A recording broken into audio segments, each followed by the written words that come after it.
It's the Bryan and Marco show. It's the Bryan and Marco show. And coffee. Yeah.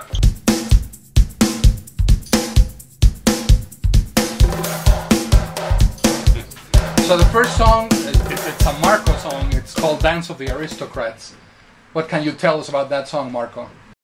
That is a song I actually composed purposely to make the band uncomfortable. Because it was written on electronic equipment.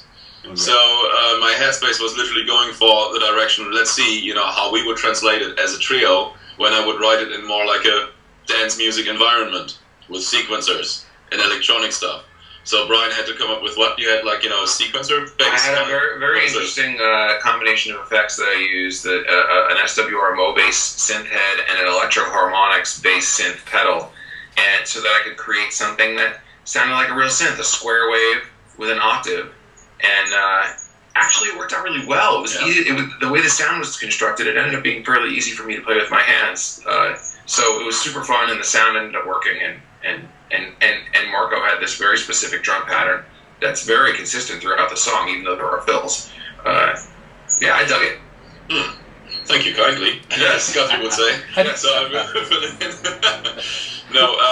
so that approach, basically, literally kind of, writing an electronic-based song and bringing it to this trio and see how it would be translated. And it's an odd fella, but it became one of many, let's say, like, favorites, actually.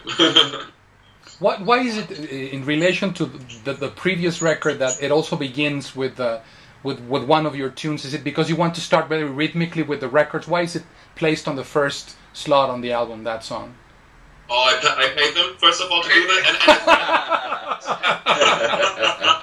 It's amazing how well that works. Honestly, the last record, actually, we were going back and forth with the sequence, but it was Marco's sequence was the one that we ended up really going with. It was funny because Guthrie and I had pretty particular ideas about what we thought it was going to be, and at the last minute, Marco was like, "Hey, look at this," and we all went, "Yeah, that's it."